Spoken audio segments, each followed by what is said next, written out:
Welcome to EV Hub Live, a live video podcast for professionals advancing transportation electrification.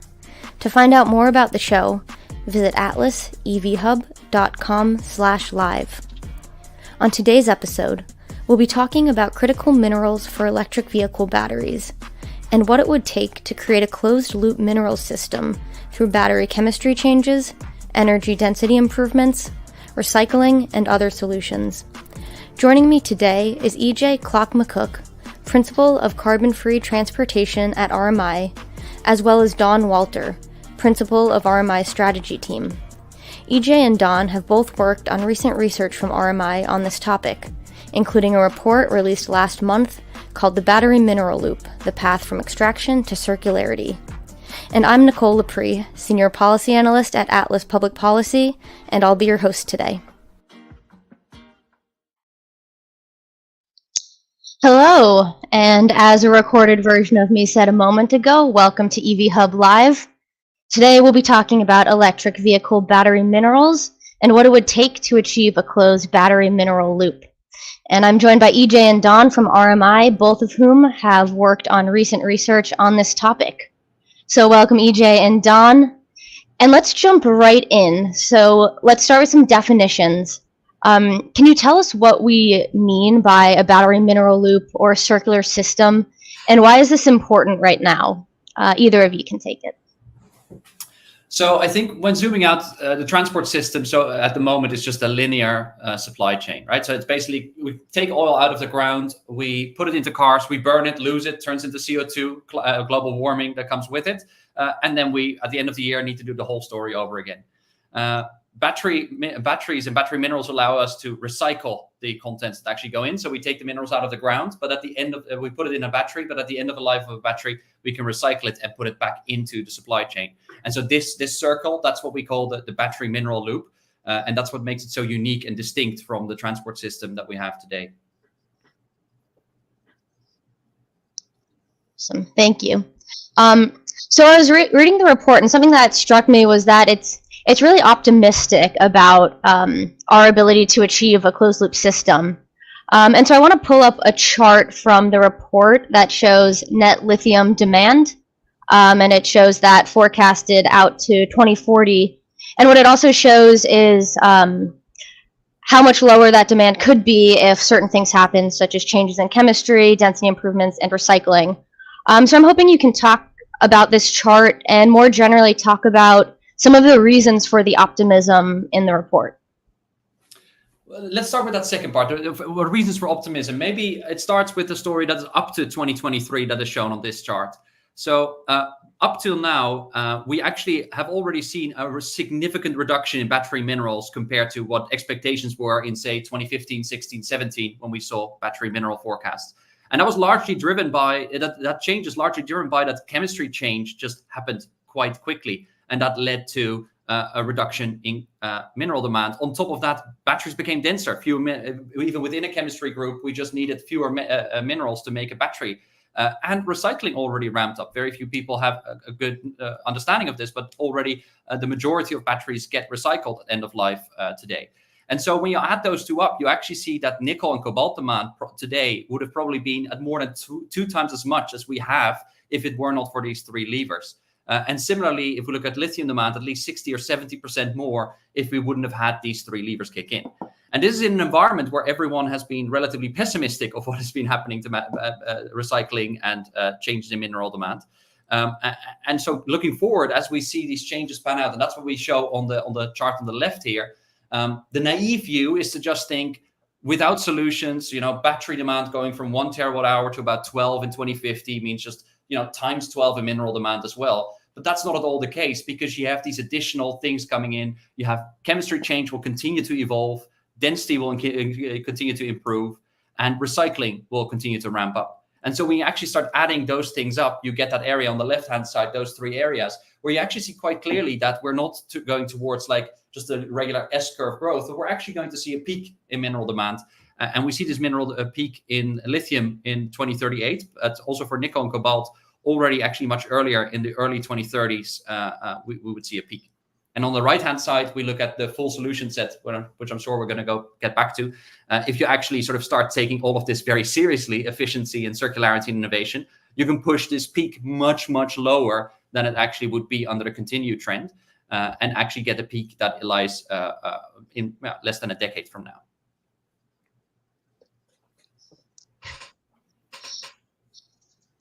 Awesome.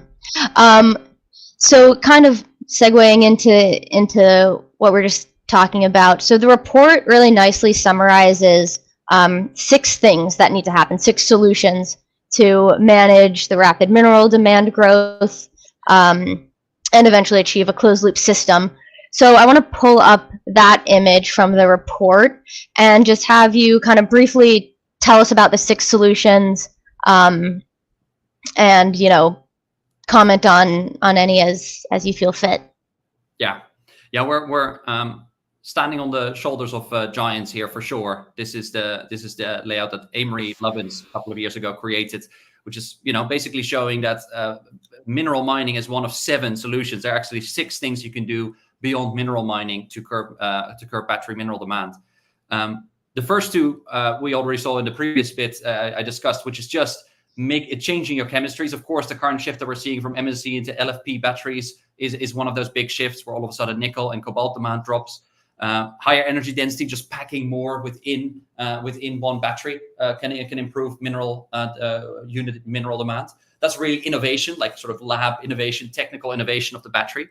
Of course, recycling at the end of a battery's life, making sure that you can loop the minerals back into the value chain. And well, before we recycle, think very hard about how we can extend that lifetime of a battery for as long as we can and reuse it before we put it back into this recycling loop.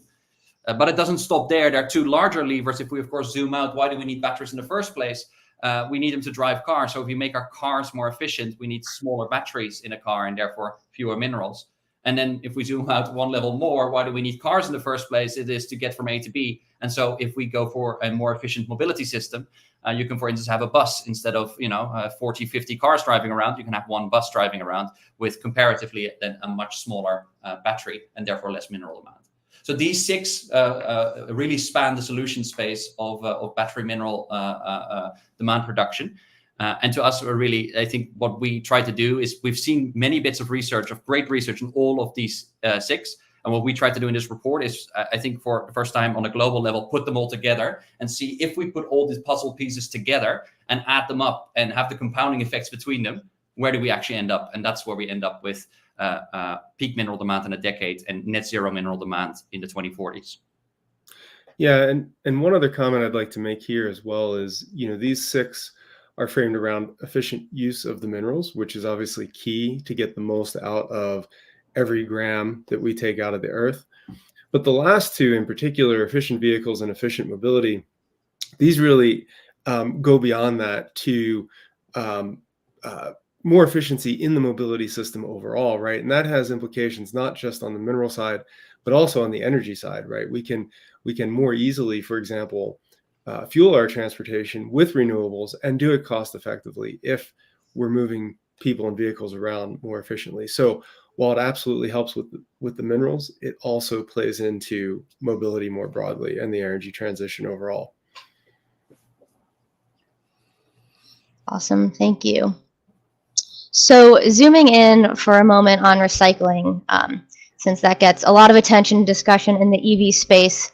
So we've already touched on this a bit in our chat so far, but something that really struck me as I was reading through the report and looking at the different charts is how big of a role some of the other solutions could play compared to recycling in reducing net mineral demand. So I want to pull up a chart that Daan, I think you were alluding to before. It shows virgin mineral demand for batteries in 2023, and then it also shows the avoided demand and the different solutions that account for that avoided demand. So can you talk about the role of recycling relative to some of the other solutions in achieving a battery mineral loop? Yeah, so I think if on the 6 solutions, we could roughly divide it up into sort of 3 camps, I would say. It's innovation, like battery chemistries, energy density, this kind of stuff. It is efficient use, that is longer lifetimes, efficient mobility, efficient cars, and then recycling. Recycling is the capstone. In the end, if you want to get a circular loop, you need to recycle at some point. Recycling is expensive though, and building up a recycling capacity takes time, takes effort. And so to speed up getting towards a loop, you need to, squeeze the mineral flow that goes into your system as quickly as possible to actually get to a circular system faster. And this is really what we see as the key role of these other sort of 5 levers, these other 2 camps, like innovation and efficiency, that come here, is they reduce the challenge for recycling to scale up and actually meet demand sooner. And one of the other charts in our report also showed us there's an interplay between recycling and the other 2 levers. And that is, of course, when you recycle minerals, you lose minerals along the way. And as we see the latest available technology and methods for collecting, you can probably get to something between 5 and 10% losses per mineral cycle. That means that you, of course, if you want to build the same battery then after 10 to 15 years, you would have not enough minerals to do so. But over time, innovation kicks in that lowers the actual mineral demand per battery. You have more efficient transport systems, etc. So you only have to lower then your mineral demand after one battery lifetime by about 5 to 10% to make up for the losses in the recycling process. And that's how these 3 levers really go hand in hand, and they really combine to form this powerful cycle, where every cycle we might lose a couple of percentage points of battery minerals, but we make up for that with innovation. And just for context, and we see that here on this page, this is somewhere between 25 and 50% reduction in mineral demand in a decade. And so what we would need going forward under these recycling conditions that we think are very achievable would be basically an order of magnitude less in terms of innovation rate. So even if innovation rate would stagnate to about 1/5 to 1/10 from what it has been for over the past decade, you could totally reach that sort of circular state.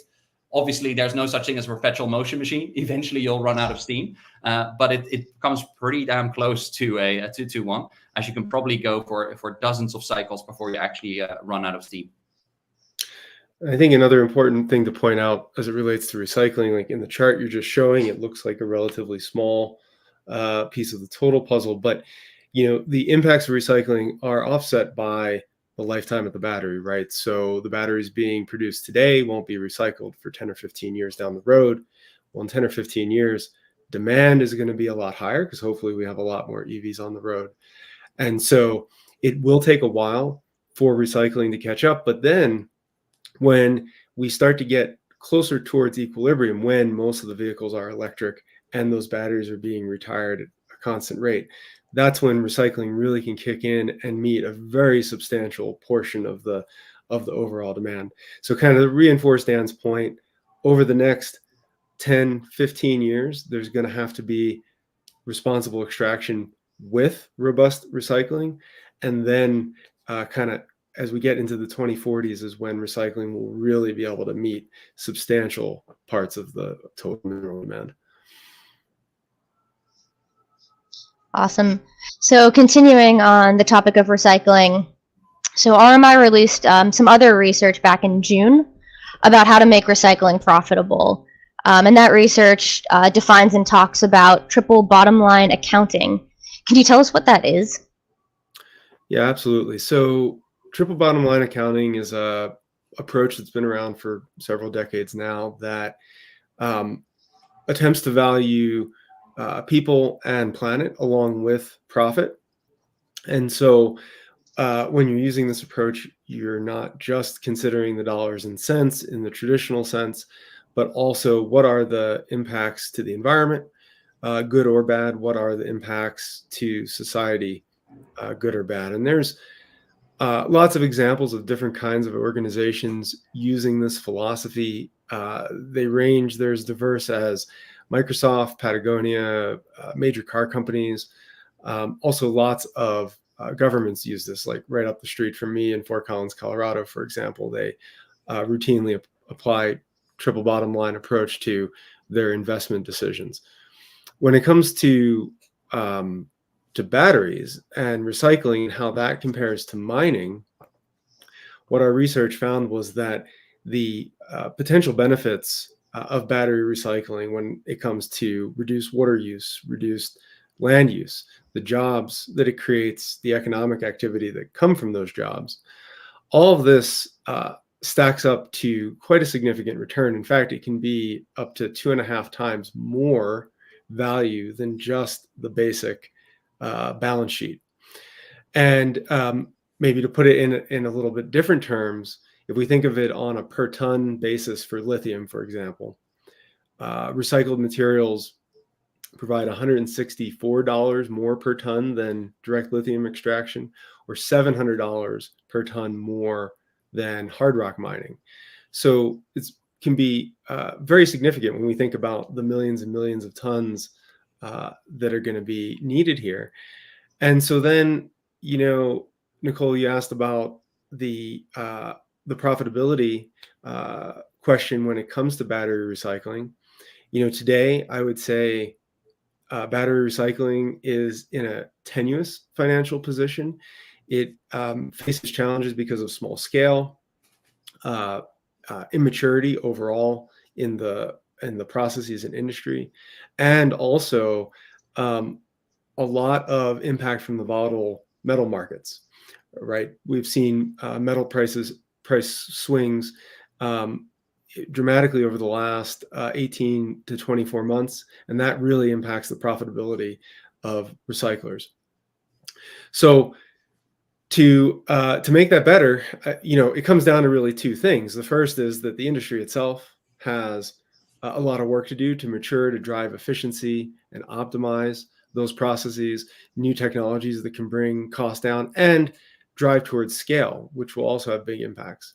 But then on the policy side, I think we need to get a lot better about recognizing all of this value that comes from these externalities that I mentioned, like water, land, jobs, etc., so that the market is built in a way that enables the recycling industry to really grow and thrive.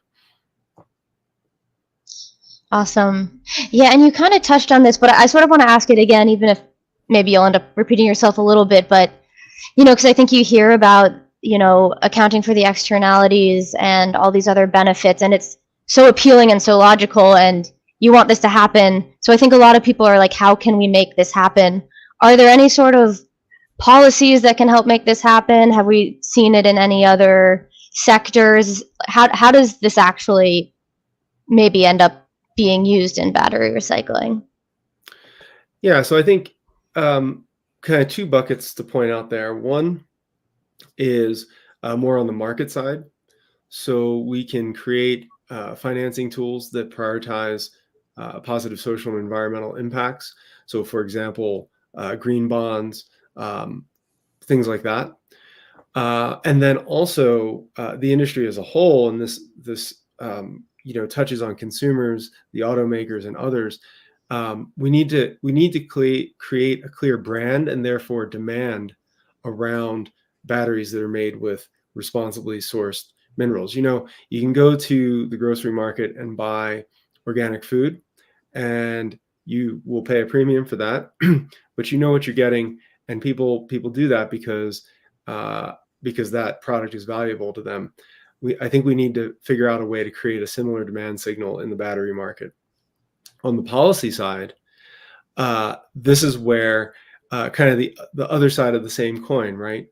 There are opportunities with policy to also reinforce that demand signal through things like recycled content mandates, incentives for recycling, and potentially also extended producer responsibility. In addition, certainly here in the US and in other places in the world, there's a role for state and federal government to help lower some of the costs associated with the recycling process by facilitating better data transparency and clarity, and also creating clear regulations around things like safe handling and transport, which actually the logistics contribute a surprising amount to the cost of battery recycling. So those are some things we can do also there to help bring those costs down and improve the economics. And we see in outside of the US, things like this already picking up, right? So for instance, if we look at China, there's a tremendous amount of recycling capacity being built up. And I think there's perhaps a more clear dot on the horizon that both corporate and private public players are moving towards. With the surprising announcement that, of course, CATL came out with the statement that 2042 they expect China could reach mineral independence. That is a target that we've heard now from multiple sources through China. That's one of the interesting examples, I think, of where we actually see governments leaning forward and perhaps want to follow. Yeah, and also to build on that, when we're talking about China, it's also an interesting view into the future of battery recycling around also the economic piece. So we're seeing definitely better profit margins there in China.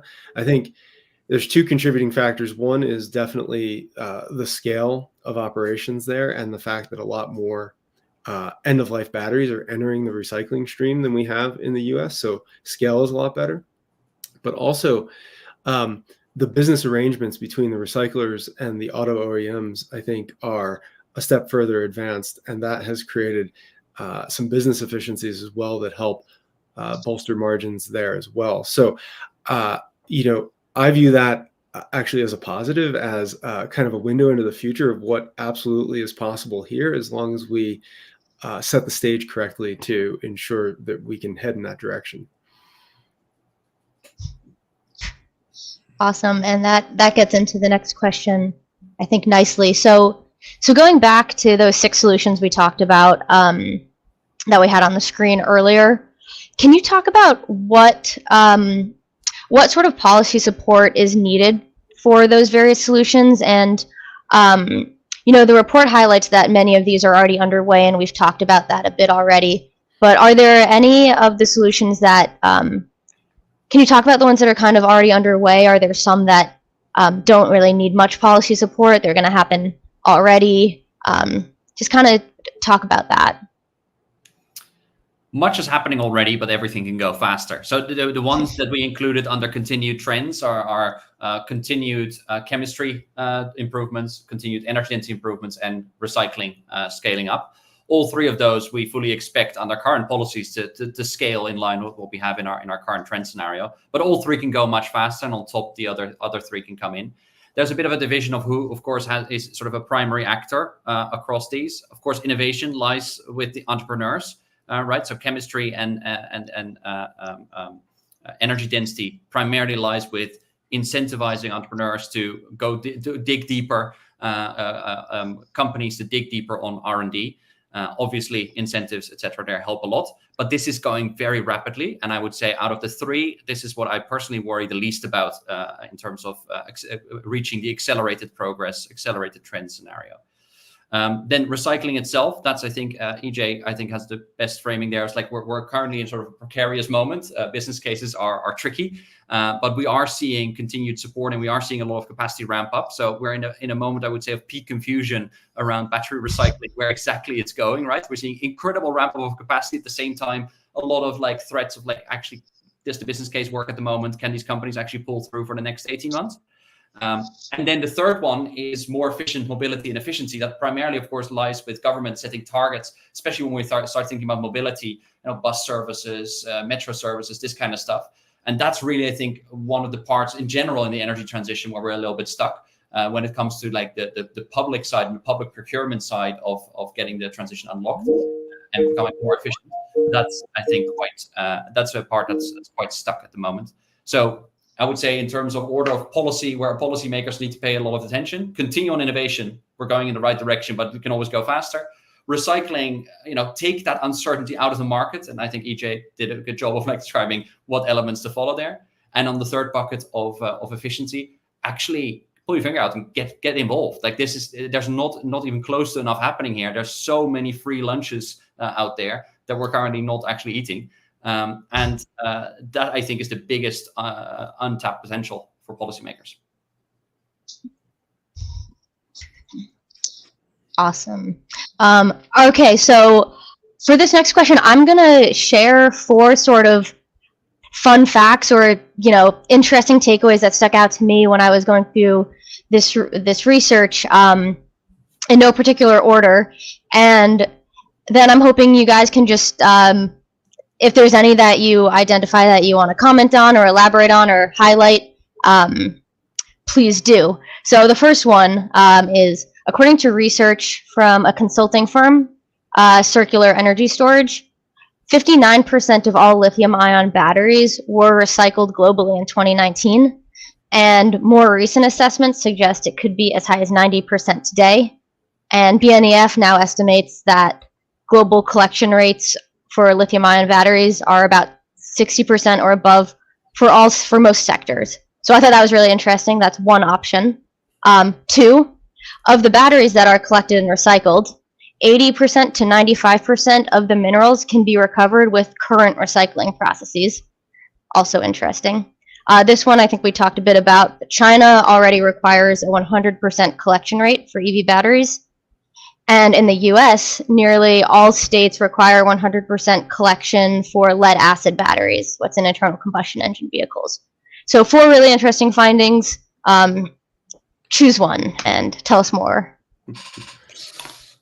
I guess in some way, actually, there's an interesting story that ties them all together, the way I see it. So first, I would highly encourage everyone to listen to the podcast from Hans from the Circular Economy Storage with Michael Liebrich that talks about this confusion about how much batteries are actually getting recycled today. Many people use this a 5% figure, which seems to have originated from some mathematical confusion between different agencies some 5-6 years ago. And no one has updated that number. Everyone quoted each other on it constantly. And so now we ended up with a number that is likely way, way too low. And so no matter which academic research direction we go, we see numbers way higher than 5%. And the numbers that we deem closest to what we find believable, and as does BNEF, are well over 50%. And so 59% in 2019 is one of our baseline numbers that we assume. It may very well be much more. A similar confusion exists in how recyclable batteries are, right? How much you can actually recover. I mean, anyone following the space sees news coming out every other week on new recycling processes being announced. Of course, that kind of numbs the brain. The same with new battery chemistries of like, okay, yet another battery chemistry. How good can it really be? Won't we ever hear about it anymore? But these things are actually, new battery recycling is getting installed, and we're seeing now processes as high as 95 or sometimes even 99% recovery rate of nickel and cobalt. And these are real investments that are going down. These are not lab experiments. These are real things that our companies are standing behind. And so that's another misconception of where we stand actually today. We have this idea that maybe we can reach 60, 70% because we look at the steel sector or others and we go like, oh, maybe that's the recycling rate we should expect here as well. It's much higher in batteries. And that leads to countries recognizing, hang on, there's a huge opportunity here to become mineral independent, right? Full energy independence is possible through recycling. And so we look at China and we see they are just going for 100% collection rate of EVs. And is that possible? Well, we look at the US. I mean, we're already doing it for lead acid batteries. It's really, it's not inconceivable that that's kind of easy to do, 100% collection rate on EV batteries. Will we reach full 100%? No, that's also not what we assume in our report, but we can probably get pretty damn close to it. And so when we add up these statements, we actually see that at the moment, we kind of still live in 2015 in our brains when we look at battery recycling. We still live with the figures and the misconceptions of a decade ago. That's outdated, far outdated. And today, the opportunity is much bigger than we actually think. And companies and countries are moving much faster on it than is commonly held today in this sector. Yeah, and I mean, I guess maybe just to build on that a little bit, I think there's a lot to be excited about in the EV battery recycling space. I mean, for sure, it's fraught with both technical and financial risk. But I was just at the annual recycling workshop of NAPAT, which is the North American trade group for the advanced battery industry. It was hosted up in Montreal last week, and some of the work that was shared there, really was exciting to see. I mean, one company, for example, is actually pushing towards 99% recovery of all of the critical elements, including lithium. And they're in the process of building first commercial scale facility right now. So to Dan's point, the recyclability is pretty remarkable. And I don't think most people appreciate that. And even further over the horizon, there's a lot of work being led by those at the national labs and the private sector on direct recycling. And so this is where you're actually directly recovering the components from the batteries, maintaining their battery grade level and putting it back in to batteries. Now, this is definitely further over the horizon, but the promise there is substantially lower cost and substantially lower energy associated with the recycling process. And so I think if the industry can crack that nut, even for a couple of the components in batteries, it would have huge ramifications for both the efficacy and the economics of recycling. And I guess to finish, I'll just say it was inspiring to see how many passionate, really brilliant people are working on this topic. And, you know, that gives me a lot of hope for great progress in the future. Awesome. All right. I have one question left. So in 30 seconds-ish or less, is there anything from either of the two reports or any other research in this space that you really want our audience to hear? Well, I mean, this is the EV Hub Live, but one of the things that is really contributing to this as well is, of course, the stationary storage part of this story. And I would encourage everyone to dive into some of the great research that's coming out of BNEF on stationary storage. And Auke Hoekstra has had a couple of great pieces over the summer on this, on the potential of stationary storage as battery prices fall, but specifically also as second use. So I think there's a large revenue pool there as well for the reuse before we even get to recycle, a large profit pool to be tapped into. So I think this is one of those spaces that we need to keep watching. Awesome. Maybe from my side, I'll share my favorite stat from Daan's recent research here, which is, you know, it can sound kind of fantastic, almost to the point of unbelievable, that we can extract all these minerals and continue to use them over and over again. Don't we need so much, et cetera, et cetera? Well, it turns out that the amount of minerals that we need to power the entire world's transportation system is about 125 million tons. Now, that might sound like a lot, but the ore needed to obtain that amount of critical mineral is the same weight as the oil that we extract every several months. So it's quite clear to me that humanity has the capability to do this, except this time we only have to do it once. We don't have to keep doing it again and again and again, year after year. And so I think if you leave with one thing, that's the thing to leave with, is how achievable this is relative to other things that we do all the time. Much easier to mine the parking lot than the rainforest. Yeah. Awesome. Well, thank you both so much. That's our show for today. Have a good day, everyone. Thank you.